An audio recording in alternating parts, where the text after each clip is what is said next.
With just 1 month in the government, the Jubilee finally faces a task, a lot of tasks indeed.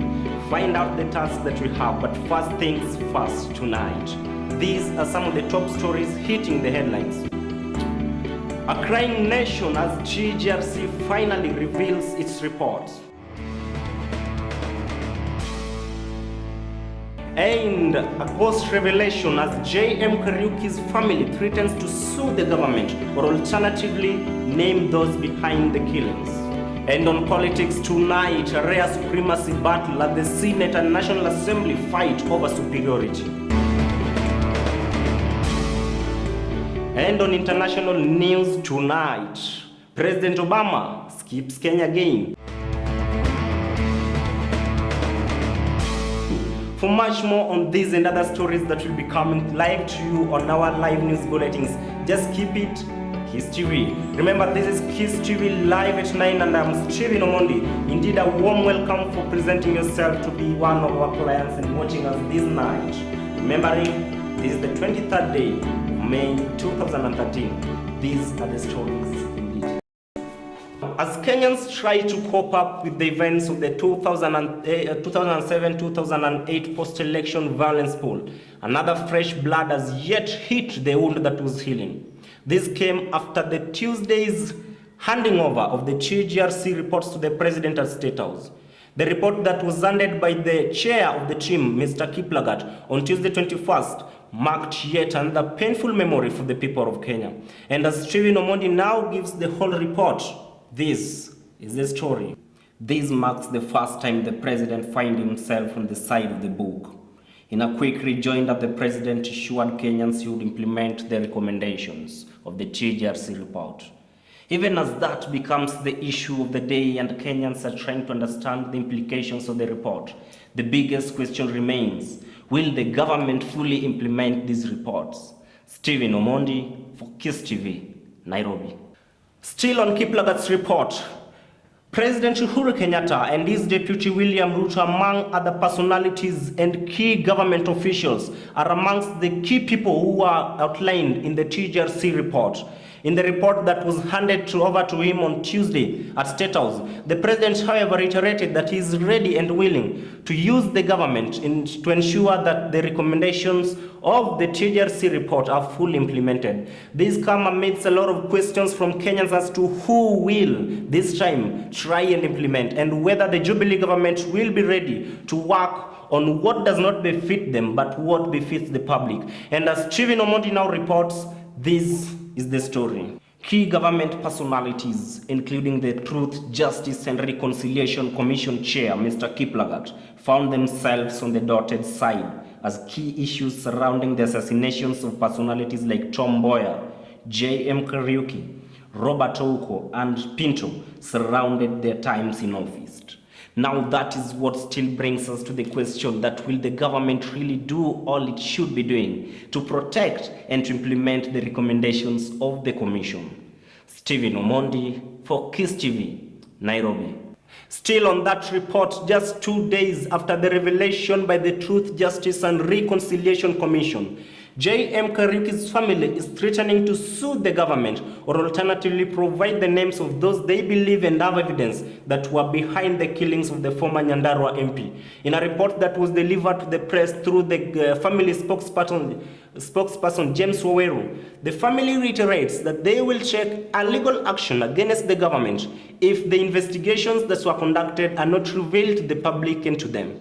This comes even after the Director of Public Prosecution, Mr. Chiriako Tobiko, ordered the police to give full evidence on the investigations that they had done in 2 weeks' time.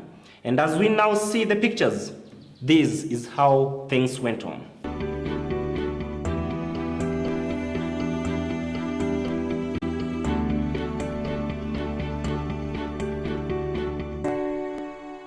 And yesterday marked a rare supremacy battle as both the Senate, that is the upper house, and the National Assembly fought over the superiority of their institutions. While confirming the fight, Budalangi MP or Budalangi Member of Parliament Ababu Namamba reiterated that they have the sole power to make laws for the country. This comes even as the members of the Senate claim that they are the upper house and they have all the rights within the law to be the superior house. And as the battle continues, stalemate still continues to stir over who is superior among these houses. And as they seek constitutional interpretation, this still becomes a backlog in implementing the Jubilee agenda. And as Stephen Omondi reports, this is how matters went on.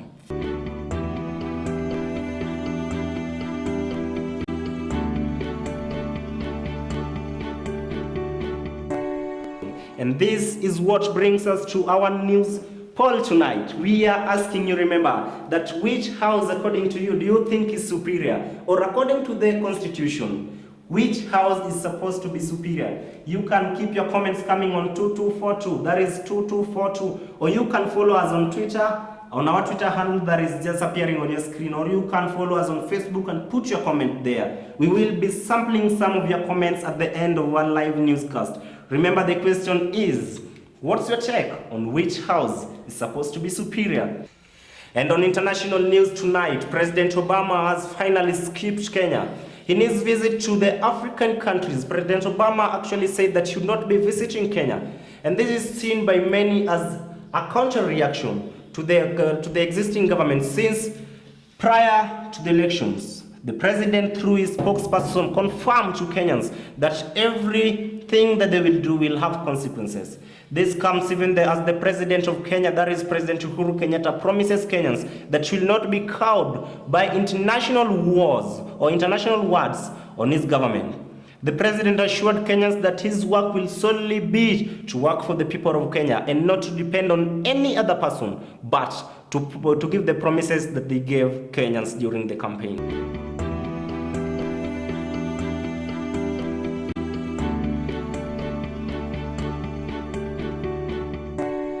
And on business news tonight, Safaricom on profit check as M-Pesa users increases globally. According to the CEO Bob Collymore, he reiterated that they are ready and willing to provide their customers with all the best that it may take them to provide. In a statement that was written to the press, Bob Collymore reiterated and confirmed to the people that they are doing all they can to ensure that their customers gain from their products.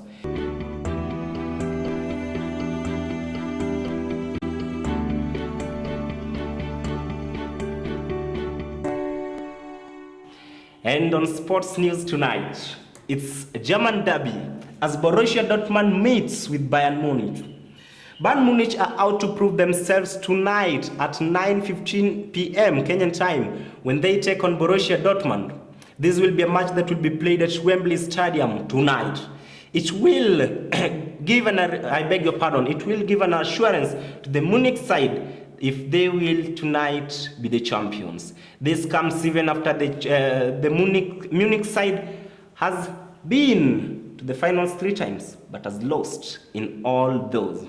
Remember, we said that in our news poll, we will be sampling some of your comments at the end of our bulletins, and I'm not going to let you down. We will sample some of the comments that we have. We can see that on our SMS side, we have Patrick Nzioka from Nairobi saying, with all the constitutionalism, I think that the Senate is the superior house. Thank you so much for your comment. We have Njeri Kamau from Muranga commenting on our Twitter handle.